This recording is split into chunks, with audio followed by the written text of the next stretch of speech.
With one of the world's highest crime rates, one of the highest murder rates for sure, El Salvador, unsurprisingly, has a massive prison population.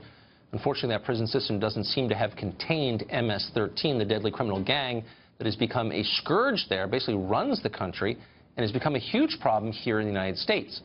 Tonight, in the latest of a series of installments in Hunting MS-13, we'll show you much more from inside a detention center in El Salvador where gang members are contained but not restrained. Watch. We're here at a Bartolina in the capital city. It's a detention center.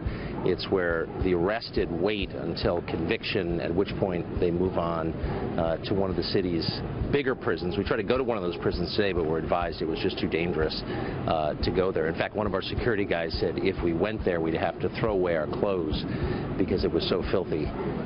It would be toxic to keep them. We drove through the city, pretty much the entire city on the way here. Concertina wire, almost around every residential house, high voltage wires. You really get a sense of the security concerns here.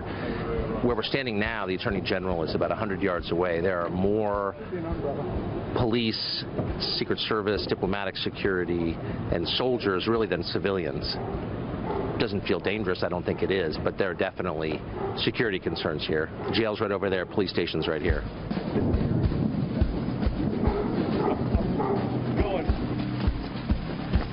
We're in the middle of a thunderstorm. We're at a jail in El Salvador. This is reputed to be the best Bartolina in the country, a model facility, which is probably the reason they took us here. But you can see that there are dozens of men in a cell. These are their living quarters, the extent of them. Pretty tough conditions. One shower, one toilet, 30 guys. We don't know how many of them are MS-13. They have T-shirts on. We can see some of the guys have back tattoos, clearly gang-related. Do you know how many of these men are suspected of being MS-13? Quite a number, and they are separated from the 18th Street gang members from the MS-13 because they can't house them together. Yeah. They just they're hostile relations, and they on the streets. If you cross into the wrong territory, you'll be killed. If you invade another gang's territory, you're killed. And substantial majority of businesses here pay extortion payments to the gangs. I mean, substantial majority.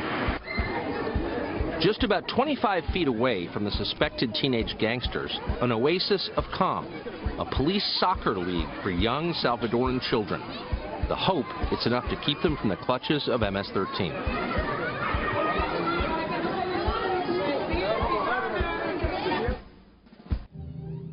Our series continues all week. Tomorrow night we'll have a sit-down interview with the Attorney General, Jeff Sessions. He'll give us his thoughts on how we defeat MS-13, how to prevent its members from coming north into this country, as thousands of them are doing every year.